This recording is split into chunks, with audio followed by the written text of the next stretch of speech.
You're listening to Hayes Radio Network, Cannabis Lifestyle Radio. All right, guys. Happy Sunday. Welcome back to another episode of Behind the Leaf with Alec and Cassie. What's up, guys? Glad to be here. We have a really awesome guest here with us today to talk all about his journey in this world. Legend in the cannabis space. If you don't know him already, we got Doc Ray here on the mic. How's it going? I'm doing pretty good, Alec. I'm pretty stoned, as you know. We're sitting in the other room smoking a little while ago. So, yeah, I'm pretty mellow, doing real good on a rainy afternoon, I guess it is officially afternoon, correct? Yeah, so rainy afternoon. Mm-hmm. Well, we're really excited to have you on the show. You definitely have a lot of knowledge to share with us today. And I don't know if you want to just touch on how you got into this space, or was it something you've always been passionate about? Did you know that this was going to be your story or not? Oh, I didn't think it was. I actually walked away, and I'll come back to that. But back in the 70s, it was just that kind of in Mendocino County and just in the California in general. But during that time period, it was just like in the 70s, it was part of what it was. And I smoked my first joint in 1970, and then I cultivated for the first time in 72. And, I was a teenager, I was a kid, and I was, but just the journey from that point forward, what you asked, when I fall in love to it was when I cultivated the first time. Okay. And not even really cultivating, just walking into the patch the first time with my buddy's big brother that allowed me to be, he wanted me to be his hand instead of his little brother because he trusted me more than his little brother. It's the truth of it, But that's funny. As I look at it now, that's the whole reason why he asked me to do it instead of Marc's little brother, because he knew his little brother would rip his fucking ass off. So, right? So, but when I walked in that first time, I saw it was just almost like the sun coming up in the patch, and it was just the leaves and the environment. And there's, as I know now, there's something internally with we all as humans, as humankind, we have internally with this plant, this divine plant that's on this planet for our well-being, for all humankind, And I think that each one of us, as I talk to each person individually, you both have this interpersonal connection like our host does and everything with the plant, and it all varies from person to person. But when I was a kid, that's the thing that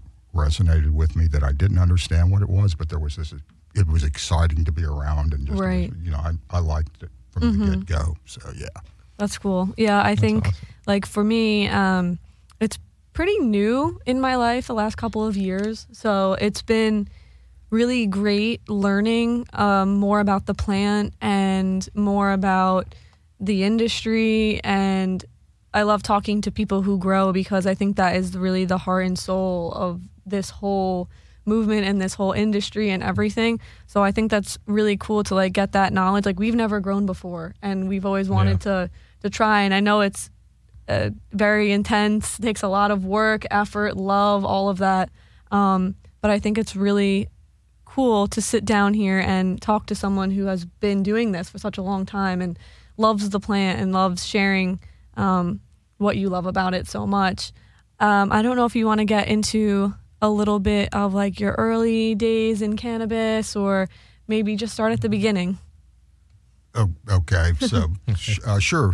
So, I went into the military, and I spent a period of time in there in my late teens into my mid-20s when I got out, and endured quite a bit during that time period. I don't want to go down that rabbit hole too much, but of course. But during that time period, and everybody fucking listen to this thing, if they know who the hell I am, they know what my background is on that. So, but when I came back to the country, I just felt so much like that was where I was the most comfortable at, and a series of events that happened to me in that journey kind of pushed me that direction, and as I got pushed into being around the plant and handling it more, I got more whole with my own self, and and fixed a lot of the damage that I had endured, previously to being a real cultivator. So as I was moving into the late 70s and 80s, and I always grew. There was always a plant, and even if it was a closet grow, if I was doing a real job, I had to go get a real job for a while, that kind of stuff. I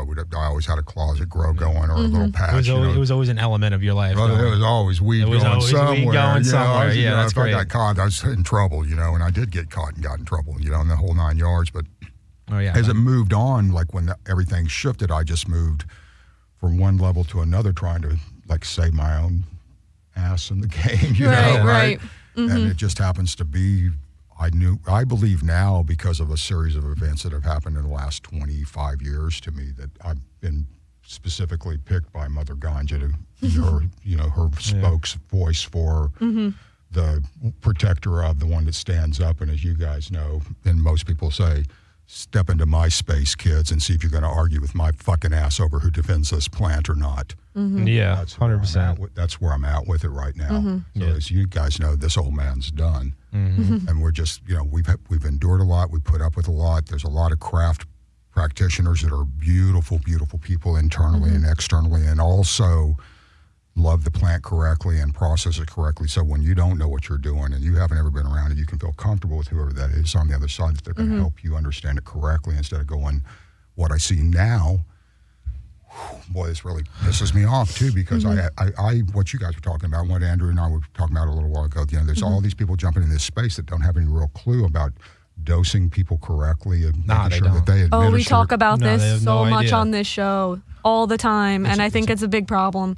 We need to find a way to correct this, and it like you said, like it's frustrating. It hurts. Yeah, I saw you both. It not only bothers me because I have so many new cannabis users that are just like experiencing. They sit down and smoke with me. I take a real mellow time. You know, it's very laid back. But I've been at events in the last couple of years, especially in the edibles category, when the guys that I work with, the men and women that I work with, and I consider them the pros, the masters of it. They're like micro-dosing whizzes, you know, like half milligram, 1.5, 2, 5, that kind of thing.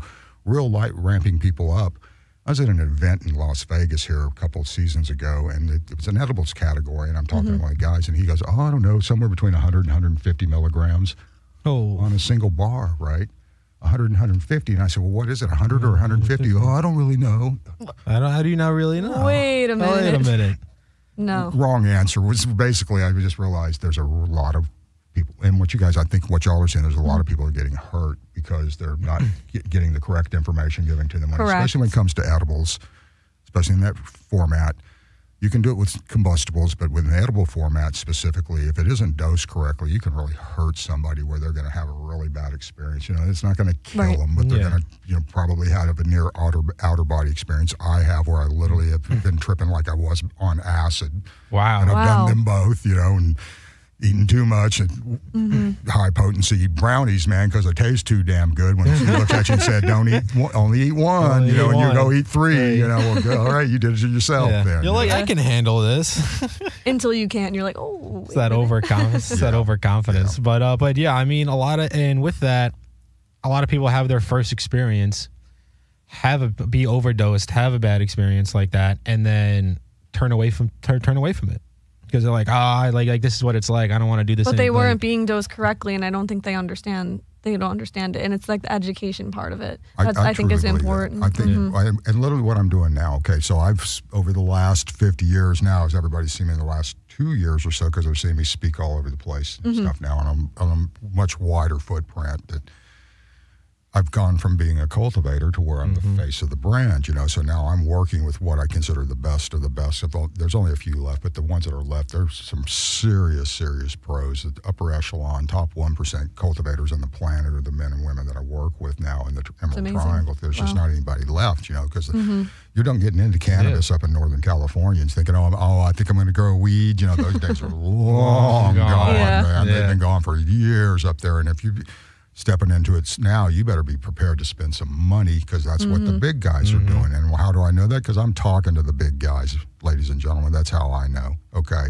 And they're all running negative cash flow right now, negative cash flow, trying to squeeze the other one out. So if you're unprepared to run their course, you're going to be here in 2 years? Probably not. If not. Probably not. Okay, so that's what's happening right now. It's a hard game to stay into, and it's a very competitive game, especially up there. It is when you don't understand the ins and outs of like corporate USA, you know, the business ins and out of it. And most of my cultivator friends don't do that. You know, very few of them have that experience where they don't do that. And I fortunately have a more diverse background of having done a lot of different fucking things. things outside of that space until the last 30 or so years, where I stayed focused on it, where I was really, really in it.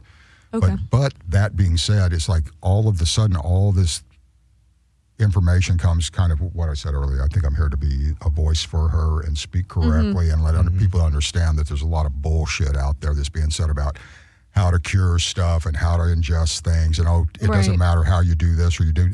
There are some rules, it's kind of become real Wild West in a lot of places. And I get it, man. I've ran outlaw until the pandemic. That's the truth of it. We went from outlaw to essential because of a bug. We look at it. That was the catalyst right there. It was a final catalyst. I truly believe it. But we went all of a sudden. Oh my God, I need my weed. Well, nobody would stand up. I've been saying that for 30 years. Raise your hand, man. You smoke weed? Raise your hand, man. Realize there's way more of us than there are of them. If everybody realized that, 7 out of 10, ladies and gentlemen. You don't know people. When she started smoking, I was like, you're going to start to be like, watch, you're going to see how many people actually consume cannabis and smoke, and you would have no idea. It was wild. Like, I didn't believe him at first. I was like, no, what are you talking about? And then it just started like happening naturally, and I was just like, holy shit, there, like you said, there are more of us than them. And it is crazy awesome, and like it's nice to see that there are people that are passionate about this and do the same things as you and like believe in it. And it was just, I don't know, there's really no words to put it. It was like a wild thing just to see everything open up. And because for us, like being on the East Coast, like, I mean, this wasn't normal. Like this was, it was just different, you know? So, and then coming out here and like experiencing the culture here and talking to people like you and other people who've been in this industry like forever, it's like, it's wild. It's awesome, especially when you feel a connection to it, like you were saying. It like sets your soul on fire. That's a good way to look at it. I mean, and I'm glad it really does at this stage because I'm going out the door, but I'm glad to know you guys are coming in the door and you pick up the torch. And why I think what he did was, you guys, we needed to sit down so I can touch your audience a little bit. Okay, and that's what I think this is. It's like, and I believe, and you guys already know it. They already know the old man on the East Coast, don't they? Oh, yeah, they do. I got a bunch of friends. I told him, I was like, hey, Andrew texted me. He's like, hey, Doc's coming in, going to be on your show. He's like, excuse me. I'm like, bro, he can be on whenever he wants. Like, I'm like, you can be on whenever he wants. I told my friends, I'm like, yo, you won't believe where I'm getting on right now. And I told him, I was like, yo, Doc, all the reactions were like, oh, my God. I think it's an interesting time. The reach is there. The reach is there. You got the reach, my man. It's the right time, brothers and sisters. We got to stop pretending like we are not the majority. We are the majority, And when you look at it from that perspective, I don't say you have to be smoking weed all day long like I do. But there's people that I know that are casual smokers that smoke at the end of the day when they don't want to drink a beer, a glass of wine, or have a shot of whiskey. They want to smoke a joint, right? And there's a whole new generation of men and women that are coming up, and a lot of my kids and their friends and their, you guys are all in your 20s and 30s and 40s now that I look at it, and it's just a different time right now where I hope that in the next 24 months we get the federal shift that we need. We need that last federal shift. If we can get that to go, where we can have interstate, and then all of a sudden the thing shifts. Once interstate commerce comes into play, it's going to blow stuff up. Game changer. It is okay, now really you can, if we have this model come to an effect, okay, you can go on to, like, for example, the website where we're all at, and you can order my flower, and it can be shipped right to your home where you on there. Yeah, that's a game changer. We need that. That shift is going to be. It's no longer crazy. Like, oh, I want some Doc's Brands weed, and I can't get that because I live in New York, and it's a California brand. Yeah. And now you either got to know somebody and take a risk to do something that's illegal, which is ridiculous. Which not everybody is willing to do, and which sucks, and that separates you guys from an entire market, an entire customer base, and limits your profits to just your state. It's ridiculous, honestly. It really is. Like, you can send anything else across the country and all that stuff. Why can't we do it with this? It's a legit industry. Like, we're here. We're not going anywhere. Why not make the final leap. And I don't know why they're not doing it. I think they're scared because that's going to be the final catalyst. It's called greed and control. Yeah, I mean, you're right. Agreed. I agree. That's what it just boils down to. And that's what I think where we're at now, and I'm talking just from my end of the deal, like the craft farmers, the ones of us that carried it all until it became quasi-legal, this gray area we're in right now. Oh, it's almost legal, right? That whole thing's like, as soon as it does become legal, then the big boys are really going to step in. And we're talking like major, Constellation brands, those big players are going to come in and step in hard. Right. And I've just tried to position my brands and myself and my company and the whole thing. I know that's coming, so I'm positioning myself for that assault at least. And as my lawyers, prepared in a sense. Well, they're going to get me, but they're going to have to pay to get me. Exactly. Oh, no, 100%. I see what you're saying. Yeah. That's all. That's my whole point to it. And what I'm trying to get my friends, because there isn't anybody left, the ones that are left, we're not really making any money at it. We're in it only because we love it and we don't want to give it up, right? So those, I'm all getting them, look, it's time to do what you do, like what I have done, and move myself into a brand mode and hire people and working with big operators now that are, talking to me. And, I'm in a lot of negotiations right now and stuff going on, trying to figure out actually what you said. Getting into other states, how do I do that? Well, I'm in a position now where I can move my business from state to state to state. Yeah. That's what I'm starting to do right now. So. That's awesome. That's an important leap for companies and brands to do, is to get themselves in a position where they can be established in a state enough to where they can now branch out into another one in a legal manner. It's complicated. Oh, my God. It's super complicated. It's got to be super complicated around you to navigate. And again, I'm just the brand and the cultivator, and the story and all that stuff, and my genetics. The backstory. I'm an old seed breeder. That's what I really am known for. That's the genetic line and everything that I've been playing with for the last 25 years. That's part of what's going on right now. That's awesome. Yeah, I've always been interested in the genetic part of cannabis and how you guys have, over all these years and decades, have been able to perfect the strains that you guys have today. It's our saving grace in this onslaught that we are having on us, and the consensus is, because we are the only ones left, it's like, we have the genetic portfolio, we have the seed bank, we have the brands, we have these giant companies and corporations that have these amazing strains are really living on the backs of you guys who created these strains in the first place. A little bit, yes, there is. Okay, we can't go too far back because it's open source just controls it so much. It's open source controlled it forever up until recently. We were in so far in that. So a lot of the stuff that's out there now has been out for a while. Right. What we're running into, there's no new stuff out there. There's very limited new stuff, because you see a cross of a hybrid of another hybrid, one to another, all these things. There aren't any real new stuff. And then when I spilled into the scene about 5 years ago, I brought out a portfolio that had never been seen before on the open market because it was controlled in the medical market. Yeah. It didn't even exist. You didn't even see it. It went right into, went into cancer patients and went into the AIDS community and all that kind of stuff. You just didn't see it. Your childhood epilepsy, I've worked in that for over 20 years. Wow. Oh, wow. I have brain damage from being blown up 2 times. That's what I do. Oh. And that's part of my flowers, post-traumatic stress, what I'm known for, the blue skunk genetics. That's specifically what I'm known for. My personal, that sticking thing that happens and that kind of stuff, that's from being blown up. Wow. Don't get blown up, kids. Don't get blown up. Good life advice. Yeah, don't get cut out of a car with jaws of life, and don't have 2 bad Harley wrecks. You probably are doing all right. Also proof you can't kill my ass either. It's my kids. Still here, still kicking. Here. That's what my grown children say, that I take a bolt of lightning in a train simultaneously. Well, the weed makes you indestructible. I think I'm really here because when I came I left in 2003. Willits wrote off, I ain't fucking doing this anymore. And I was rogue outlaw for 6 years, and I had a bad Harley wreck in the Ozarks in Arkansas, and I came above board in Arkansas. That's when I spilled into the hospital. That's how everything that you guys, what he said, that's how all that stuff spilled out. Okay. Right. So when I recovered in the Arkansas, and it's red state. And I'm at the end, I'm 2 years of a Harley wreck recovering there. And in the 2 years, I'm growing weed with the grandma of the community in her basement in red state.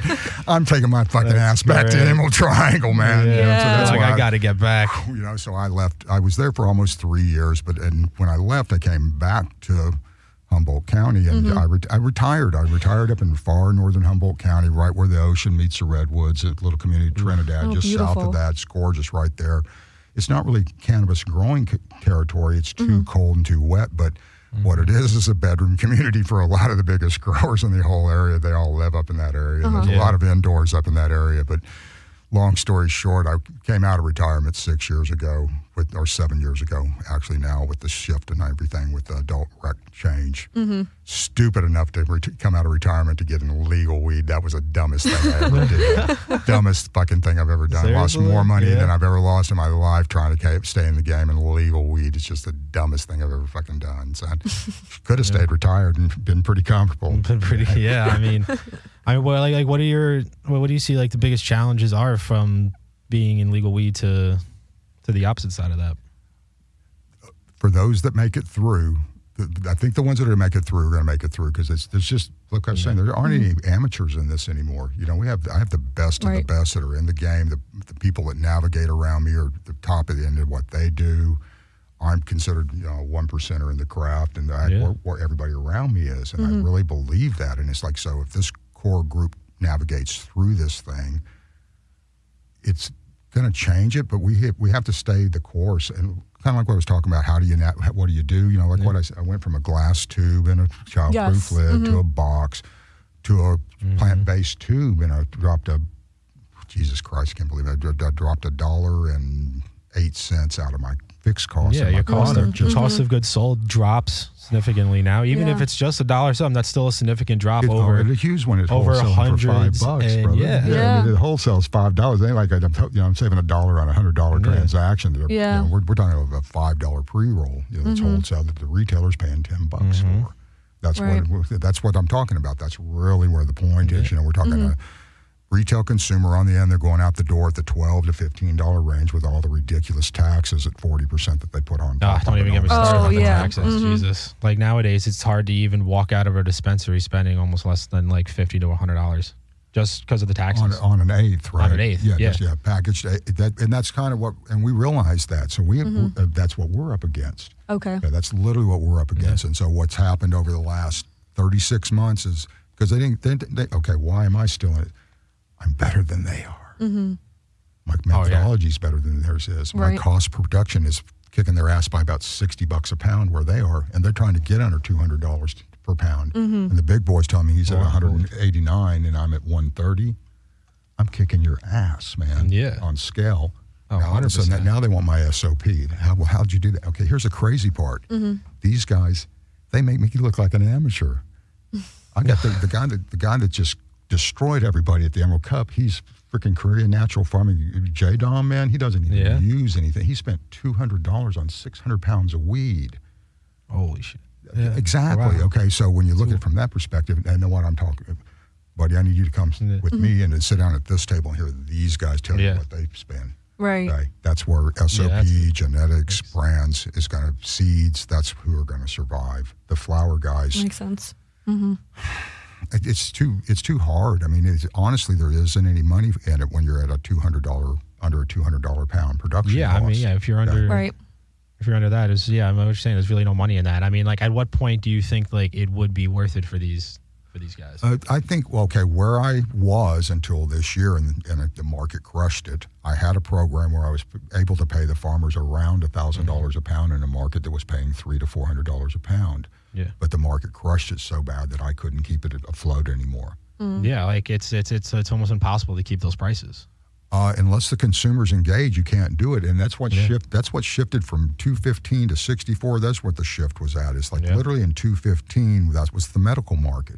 Right. Prop 215 medical market. So when you were a consumer, you were a patient coming in. You literally did what we were doing in his office. You know, got the jar out and opened it up, and I pulled the bud out for you, and gloves or tongs, and I let you look at it. And you got to see it, smell it, touch it, all that kind of jazz. That's all gone out the window. You know, you go in now. I was just in one.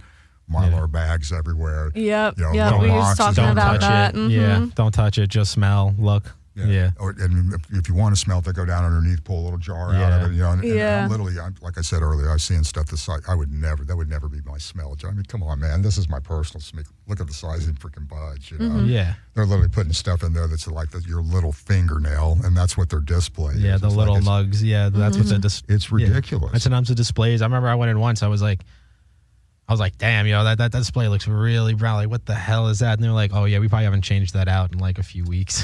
I was like, what are you doing? Yeah, do you want to talk a little bit about what's up here? Yeah, let's talk about. Oh, sure, what you bet. Okay, so everybody that kind of knows my background, I'm a medical practitioner, a holistic cannabis guy. That's what I do. I make freaking medicine. That's what my thing is. Love it. Mm-hmm. I got it. It gets trophies too, but my deal has never been, only because my lawyer said, all right, now you got all this patent work done and you got all this stuff done, go get trophies on them. That was 3 years ago. I could give a fuck about the trophy portion of it. You know, it doesn't really. What does a trophy need to tell me about my product? I already know. When I'm working with somebody's child that used to have 300 seizures a day and is now seizure free, I have no problems with it at all, sister. Yeah. Okay, and my own personal stuff with my post-traumatic stress plant, when I smoke it, it makes me calm, balanced, makes my back quit hurting, helps me ground myself. And now that I've got the plant and all the data backs that out, and I've got tens of thousands of veterans that have smoked it in the state of California. That's amazing. Yes, supposedly, allegedly smoked it in other states. But in the state of California, I have tens of thousands of veterans that have used this plant. And now I have a medical team that I think is the very best cannabis medical team on the planet, is the guys that back my research and my data with it. That's awesome. It's all there now. You know, it's all part of what's there now. I feel like that's a better trophy than winning some award. Well, helping these people. There was, the trophy thing was how you got recognition. Yeah, that's how you get like recognition. That's like in acting in movies, you win a Grammy, you win an Oscar or something like that. And that's how you get recognition. And that's just, it's sad to see that that's the way the industry kind of works. We are visual by design, so and eat with your eyes. Right. I mean, that whole portion of it. So I think that's what a lot of it is. A lot of it, now I don't get too fucking spiritual, but a lot of it I think is very ego driven. It's a whole ego driven portion of it that I don't really. I've been there, done that. Change how my perspective is on life, because of the plant. I'm the kind, mellow old man that's around and not the mean, nasty bastard I used to be. That's kind of how I look at this thing now. Now that I talk to other, and I love my civilian friends, but my reason for coming above board was to get my post-traumatic stress plant into the position that it is in at now. Get it into the channel that I'm moving it towards, where it can be federally available to veterans all around the country and around the world for that matter. But that journey brought all this other stuff out. So let's talk about that specific strain, your post-traumatic stress one. That's the blue skunk. That's the blue skunk. That's the Santa Cruz Blue Dream crossed with the Humboldt County skunk #1, the old Dave. And old Dave's been gone for a while now. He's been gone for 14 years, I guess. But it was kind of an homage back to him of a plant. Okay. Right. Yeah. Okay. Definitely. And basically the nutshell of that wasn't really that complicated. Oh, what did you do? I took the Santa Cruz Blue Dream, probably the most cerebral plant on the planet. Very euphoric, very uplifting. The creator of it, she gifted me one of her beautiful queens to give me something to do when I was in a real transitional period of my time. And this was like 14, 15 years, 16 years ago, I guess now. That kind of thing. 17 years. Jesus, what is 23? Yeah, 20, 23 now. Shit. Yeah, so it's been a minute now. But as the plant has moved forward, it's just been me refining it. But nobody even knew about it until a few years ago. It was the data was just started 4 years ago on it. Right. Oh wow. So I was just going on what they call, and they won't let the doctors and scientists play with it. Why? Because it's federally legal. You'll yeah. lose your license if you touch it. Right. That's what they threaten ridiculous. Them with, right? Yeah. Right. That's what they threaten them with. So now that it's shifted, I've got thousands and thousands of vets asking for it. That's great. I can't that's keep incredible. up with it. I can't keep up with it. So I'm trying to scale the thing up. That's right. literally what it's turned into. So now the data and science is starting to catch up with where the plant is where my peer review or traditional review stuff is what they call traditional review or peer review studies are starting to believe it lines up a lot. Yeah. I know I literally have what they call phytofax. I have the phytofax data on the plant now, and the number one effect of the plant is calming, followed by balancing. Wow. When you're having when you're having a stressful day, ladies and gentlemen, and you're at the edge of your seat, and what do you need you to do? You need something to calm you down and balance you out. Yeah, that was the whole thing. Alec was a consumer way before me, and for my anxiety, he's like, you have to try this, and it's going to change 100%. like your day-to-day life, because for a lot of people with anxiety, it starts literally the moment your eyes open. And the fact that this natural plant can change, it's just wild to me, and it's incredible. Yeah, it's changed how I live my life. And the fact that you said you work with like children with epilepsy, I've seen videos and things like that. It's incredible. Oh my, it is incredible. Yeah, I don't get how how do you the world deny can deny that. Like, I don't. I honestly wasn't even, just on the backstory of that, I wasn't even, and he's still here. I have some very dear friends that I consider them like son and daughter to me, and their son, who's now 21 and still here, when they reached out to me when he was an infant, and they were in a very red area in the country, and it was literally, they didn't know any other weed grower, hippie weed grower other than me. They called me and asked me, in tears, she called me. I said, first of all, what's going on? And fortunately, here's the thread. In a red state at the time, that's now compassionate, but in a red state at the time, the doctor was kind enough to go. Recourse was catastrophic brain surgery on their under 2-year-old, right? So that's really what they were left with. And before they did that, he said to them, I've heard they're doing remarkable things with cannabis therapy in the state right next to you. And that's literally, and they weren't, so they didn't even call me. They went there. This is one of those capitalist moments. Instead of realizing that it's a child in need, and where my friends just wanted to give it to them, and we just gave it to them, right? That's really what happened when it started, right? But as they went to go to the green state that used to be a red state, and they wanted for a single dose more than they could afford. For a month's supply for their child. Now what do you do? That's when she called me. I couldn't even imagine how much that would have cost.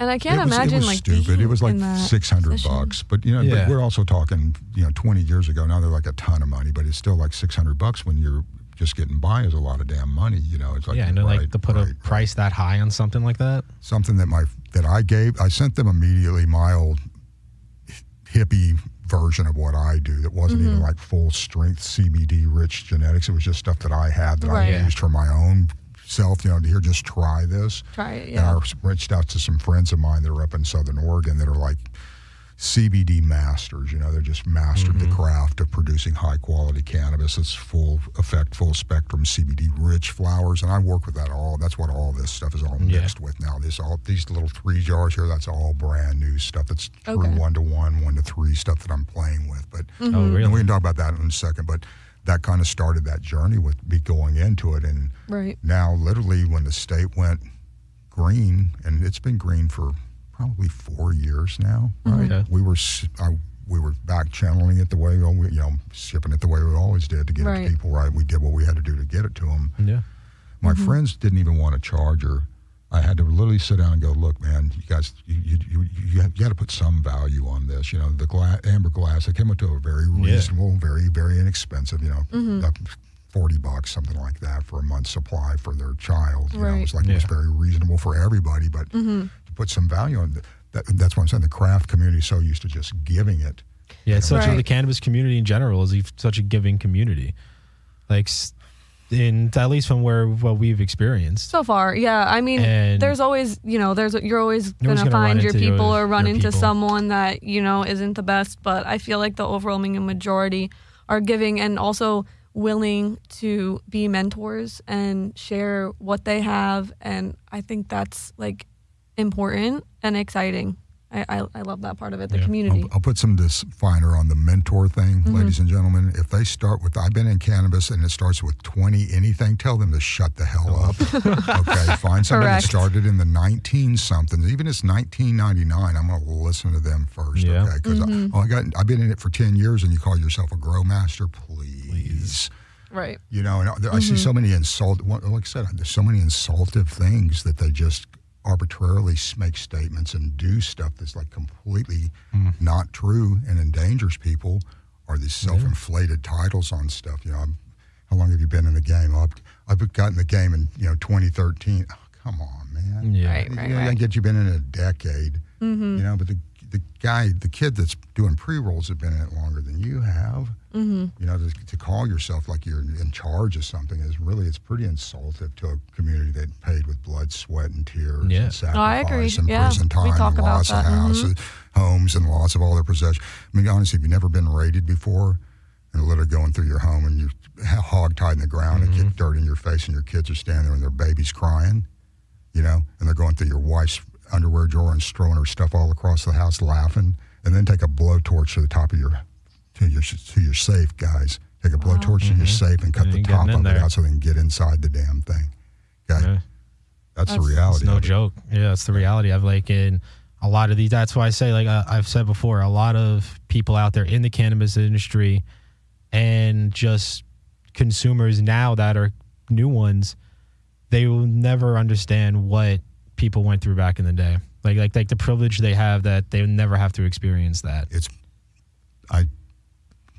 I'll keep my mouth closed. Like it really is. That's part of what I've been at too many events. You know, it's like I don't even go to some of them because they're so stupid. They don't even have anything to do with cannabis. You know, it's all these stuff that all of a sudden everything around is all attached to it, but they're in one weed grower. I made that comment to you when we were at an event, and I said that. I was like, wait, this doesn't really make any sense. Like, why isn't the plant here? Why aren't the growers here? Why aren't people like you here that have created and grown this industry? Like it didn't match. And I'm like, like some of the events are during harvest. That makes literally no sense. Like, you know what I'm saying? I mean, there's obviously thought that goes behind it, and that's the messed up part of it. But one of our guests, you can call it a harvest party, and there's no harvest. There's no growers there. Right, exactly. We had a guest on our show that spoke about this. It was Jeremy. Shout out to Jeremy. We had a whole conversation about that, and it's just like it's messed up. Like, what? It makes zero sense, and it's so frustrating. And I mean, I bet you share the same sentiments, but I bet it's stuff you've been dealing with for decades. It's forever. It's honestly, the community is very, as you guys said, it's a real kind community. So we have a tendency to turn the other cheek and turn the other cheek and give and give and give. Right. You know, and it's like, and what I did that up until a couple of years ago, and that's why with my background, I buried him. You know, I put him away, the mean commando. I put him away. I completely buried him and put him in a dark little box, and part of me that wasn't going to be brought back out. And they kept assaulting me. And I warned them, you know, I'm way meaner than you guys think I am, right? And that's kind of, I swifted though. I'm not going to do anything to you, but I got 5 lawyers who sure will now. Yeah. Okay? Yep. And all this other kind of stuff that I didn't have in play before. And I came back into the game with this intent, with a much different approach.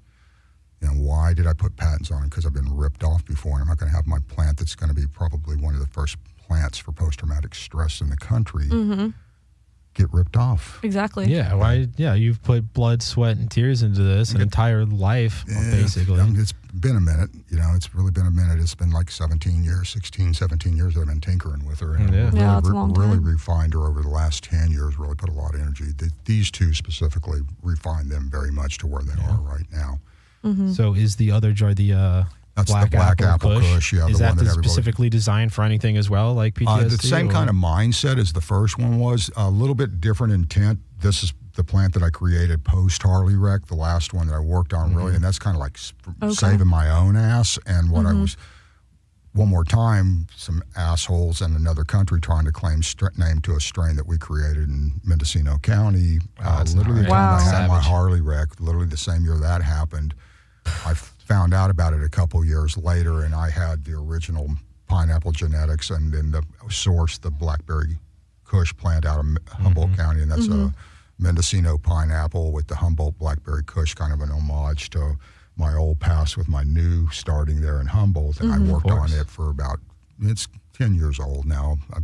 Post Harley wreck, that was 9, so it's been a minute now that I've been playing. Yeah, like I don't think I've ever seen or had a bud that smells better than that one. That's oh my God. The osamine, however you want to call it, tomato, right? However your pronunciation is. Yeah, right. Osamine, it's osamine dominant forward terpene and osamine caryophyllene, the two prevalent terpenes in the two forward ones in it. But that combination is a herbal, floral, basil-y smell. Fruity smell. Yeah. It smells really good. Right. Mm-hmm. Yeah, I remember for the first time I tried opening the can, I was like, "Oh, I was sad." I'm like, "You gotta smell this. This is this is insane."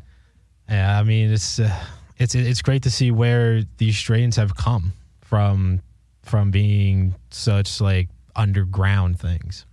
It's and what's happened, if you look at kind of when the market shifted here, and again around 9, when things started shifting, it started coming above board, because we've got a couple states now that have been in recreational cannabis for a long time now. Like Colorado, Washington, Oregon, Oregon. Yeah, those three have been in recreational cannabis for a while now. So all these things that have shifted,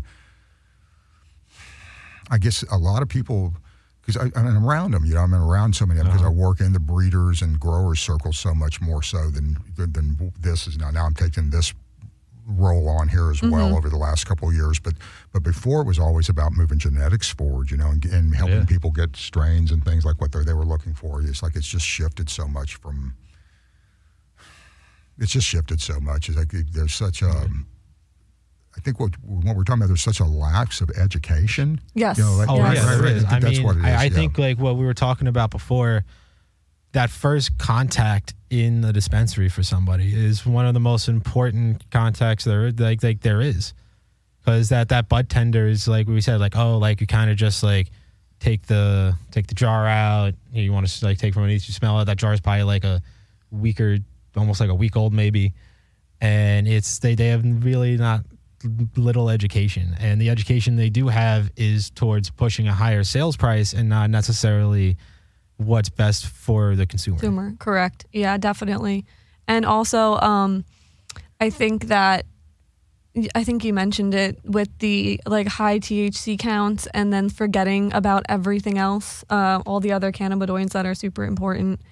And I think with like my personal experience and going into a dispensary for the first time, it was overwhelming. Like there's a lot there, and if you don't know what you're looking at, and then the person that is supposed to be helping you, I mean, don't get me wrong, there's good bud tenders out there, like there's good anything out there, but I feel like there definitely needs to be more education to help the consumer find what they're looking for and not have a bad experience and then have them turn away from cannabis. And there's just a lot that goes into that. I think that is the key component. What you said earlier about where's it going. This is the most critical portion of it right now, is education, and it's correct education. And why I took the forward approach on it, because everybody that I work with, they engage me. And I've got a pretty good stretch in this state now of the different companies that I'm working with, the different people that I'm working with. So there's a kind of a guaranteed almost, with all that's going on with when we engage in stuff and we're going to do this thing, that we provide the SOP. And that's what I've realized what's become so important is like I literally have paperwork on everything that I'm working with. There's papers on all of it so I can teach it out correctly. And then when I go in and engage the bud tenders, with the place I was at just a couple of days ago, it's like when I'm with them, it's talking about the genetics and stuff, but also just the interaction with them. It changes them almost automatically, because they don't even get to see that. I mean, when I'm with a bunch of young men and women. The one I went into 2 days ago, didn't even get out of the car, because the manager and the freaking buyer and stuff, they know me, right? But nobody else does. Right. And the guy, oh shit, there he is. Yeah. Have to say anything else? I walk in kind of how I look right now, and I don't, now I'm like I said, I'm in, freaking Crocs and sweats. I got I'm wearing Carhartts with Lyman boots, and the big leather belt. I'm coming in. You guys, I'm smoking weed and hanging out in flip flops and a t-shirt today. But that's when I was going down. When I'm working, I'm going in like that. When I'm working, I'm going into work. So I'm coming in, and the full-on persona's coming in at that point. So tell them why we're better than everybody else, why our flowers more, overall, just the methodology, everything that we do, our curing process, the way we grow stuff, the things, everything that we do in advance before it ever even goes into the ground. The seed goes in the ground. We've already thought of all these little things that that go into it, like the curing process that goes into this flower that I'm getting ready to light here in a second is like literally where I take months to cure a flower. My competitors, the commercial guys, take about 10 days. Wow, that's wild. Yeah, that's insane. Because like, as you said before, like you guys are creating the SOP for this stuff. There is no standard operating procedure with cannabis really in a lot of aspects of the industry because they don't, these big corporations and stuff don't want to accept that you guys actually know what you're doing. They go, we can do this better and all this stuff. And on the other half of that is that, like you said before, the doctors and the scientists aren't touching this stuff because they can't. It's federally illegal.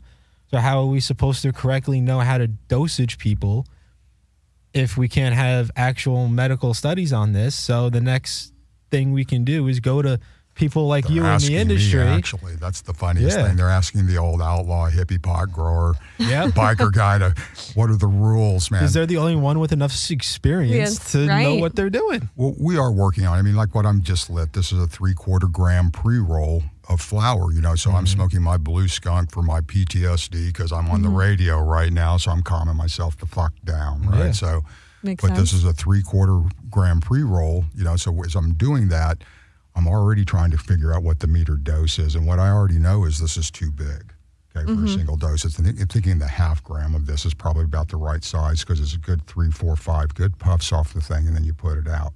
Right. Okay. And what I'm concerned with, like on somebody like you, if you already anxiety already has it.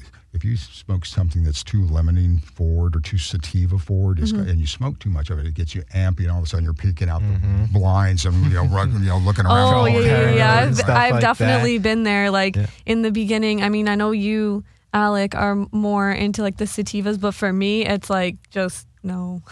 It's like straight paranoia. It's like was finding really what works for me. But I totally, of course, I totally agree with you on that one. I think that, like, when I did smoke that sativa, it was just immediate, like, nope, this isn't for me. This isn't working for me. Awesome. Love the packaging.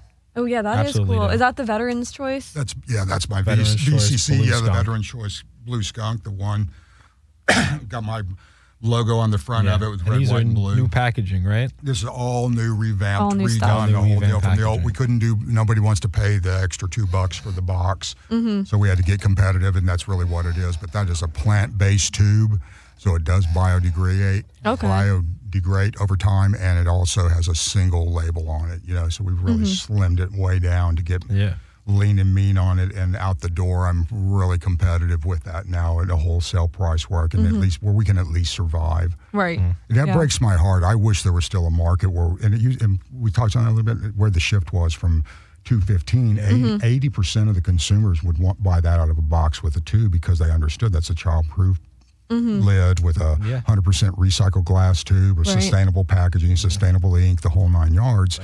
Nobody cares anymore. Nope. What is it now, guys? It's these things in tear mylar. Well, these things in plastic, they're a train wreck, and mylar bags are even worse. Way worse, yeah. So if you're going to be a consumer, have a little thought in it. Just don't buy the stuff that's in the mylar bag. So please, what's your preferred storage method? Glass? Oh, by far. Any pro smokes out of glass, stores in glass. If you aren't storing like how you're seeing this stuff, this is all my sample work out of my lab, stuff that I'm currently working with, right? Okay. So if you're not seeing it stored like this, that's a rookie. Okay. That's even kind of low end on if you go into my house, I'm working in 1 gallon mason jars, and my stuff that sits under my table is in amber glass. That's all. Okay. Now, I have 1 gallon masons that are behind oak doors stored in like a humidor is done. Like temperature controlled Yeah. area. Yeah, people Okay. don't realize how controlled, important that stuff is. The temperature, the humidity, all that for It's life and death long-term storage yeah, of cannabis, 100%. Yeah, it's so much. In fact, when I open stuff up and they go, "Wow, man, this is fresh," it's like, "No, man, that's been curing for a half a year." They probably give you a look like, what? Like, no way. Like, you're pulling my leg. Like, it really is that. It really is pretty much what that. Okay, so that's all about the cure portion of it. About how long you take to let it age, and it's kind of it's like a lot of things are. Like to find cigars, fine wine, hemp cannabis, hemp, however you want to put it. But cannabis, when you look at it from that perspective, it needs to age and develop over time. It's when you first harvest it. If it's harvested maturely, because they're always rushing, all commercial, they're always rushing trying to shave days, right? Right. Oh, yes. yeah. We let it. Our rule of most here's amount the craft. as quick as possible. Right. Here's the old school. That's how it goes down. And the old school now is really, here's the approach for old school. How I was taught, when you think it's ready, let it stand for 5 more days. Right. It's not. Just wait. Mm-hmm. Yeah. Okay. When you think it's ready, let it stand for another week. Mm-hmm. That's the way I was taught, and we taught that out. Okay, well that disappeared in that why I said. Oh yeah, I got in 2013. Shut the hell up. Mm-hmm. You know, like maybe even then. Okay, they're friends of mine. They're all kids.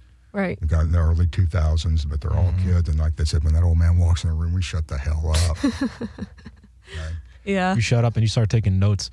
Oh hell yeah, that's what I would be doing. I mean, who better to learn from? And that's why I don't understand when people are so quick to be like, oh, I know this and I'm the best and this and that. It's like, be open-minded and be willing to learn. And like, especially from people like you, it's like, that's the only way with this. You can tell I don't talking know my about way it. around a sound station. Oh yeah. I'm sorry. No, you're good. Fine. You're good. Yeah, I'm sorry, man. Yeah. Usually I have like my like tin water bottle, and whenever I pick it up, I just like put it down. You can hear the clink on the table. Oh yeah. As soon as I did it, I heard it was like, oh shit.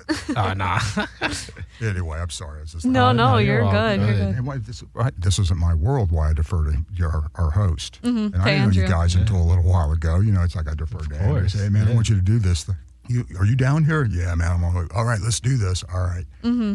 Yeah, we're out here recording a bunch of episodes, and then we fly home, which we live in North Carolina, which is, you know, a hard place to be when it comes to cannabis. So we're actually planning on moving out to Colorado in May and being able to like find more people who are passionate about the plant like we are, like going to events and like building a network and, you know, just being around cannabis more, because I feel like it's hard to do what we want to do where we are. And I think that's the challenge. Like you said, like once it's federal, it's like hopefully, he always says like normalization before legalization, which I love that. Yeah. And like, that's why doing this, now people, friends and family from the other coast are like asking questions about cannabis. And like, that is the stuff that is important. Like getting that information out People there. at first we wouldn't have thought that, would have been even curious in the matter. Mm-hmm. I'll go back to 7 out of 10, ladies and gentlemen. Doesn't matter where you're at. 7 out of 10. Doesn't matter if you're Republican. Doesn't matter if you're Democrat. Doesn't matter independent. Doesn't matter how you vote. 7 out of 10. That's the number, and that's the truth of it. Okay, then that's the ones that admit to it. Yeah. Correct. Right. Because there are still you still people got who your don't. closeted people that don't want people to know because they grew up in a certain era, and they're like, oh, I just nobody can know. I think honestly, it's that. okay. So let's just take it as we all sit here collectively. That's pretty much everybody in the room, right? So when you think about that, there's only a small percentage, and most of what their apprehensions literally is, every time I've engaged one, has always been their misinformation. You know, they thought something. It's like, no, that's not true. You know, who told you that? Well, I heard so. Where'd you hear that from? Right. Well, so and so. Well, who's so and so? Where are you getting your information from? Yeah. That's the biggest thing.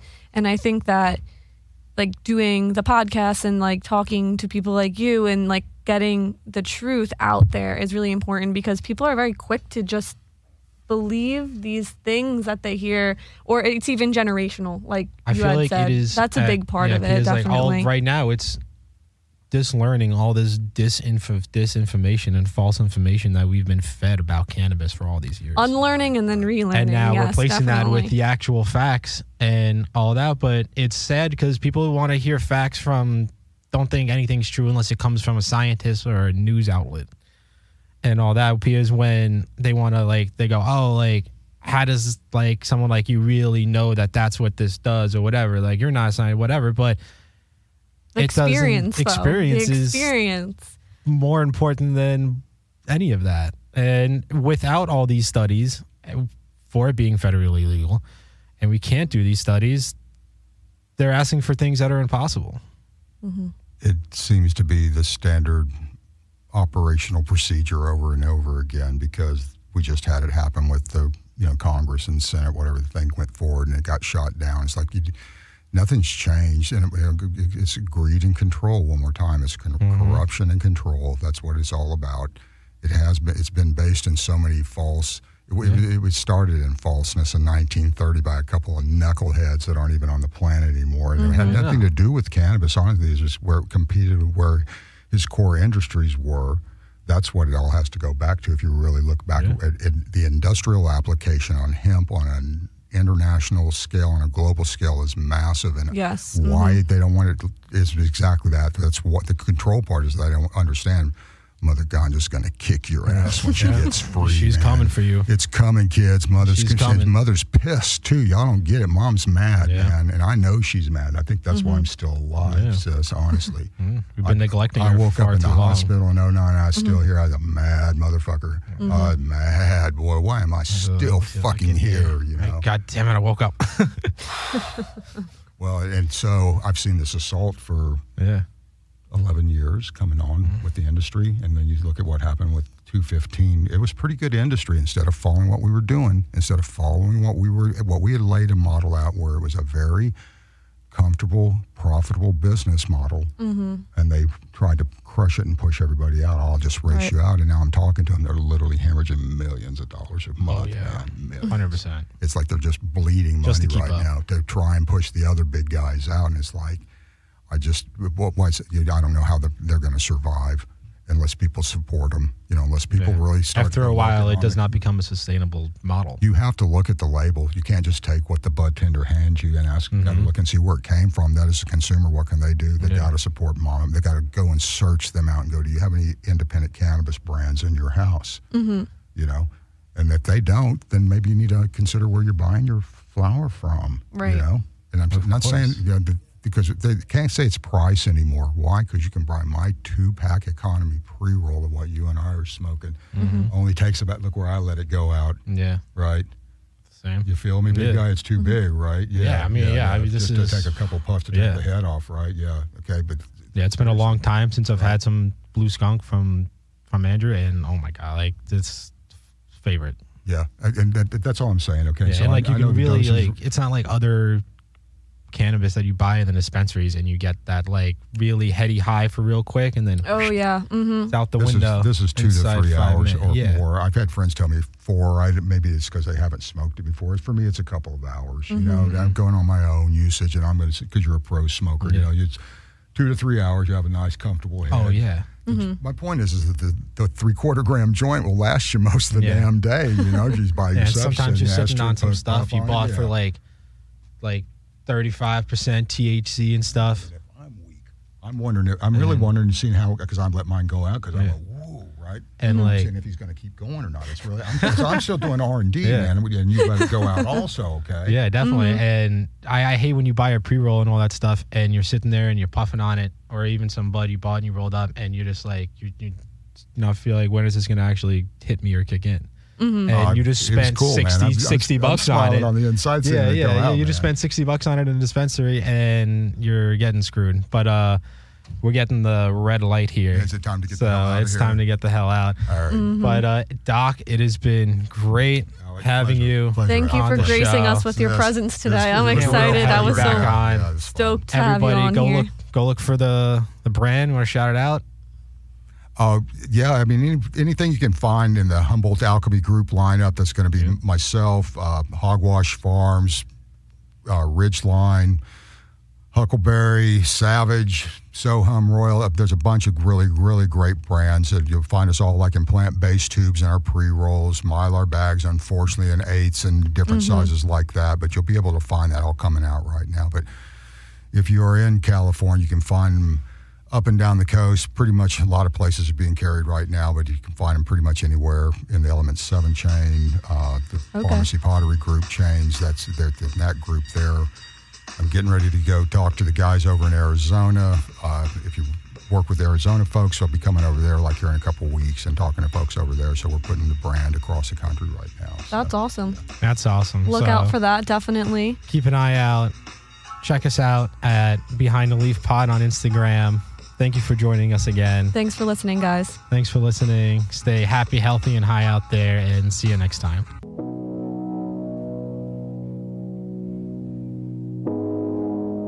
You're listening to Hayes Radio Network, Cannabis Lifestyle Radio.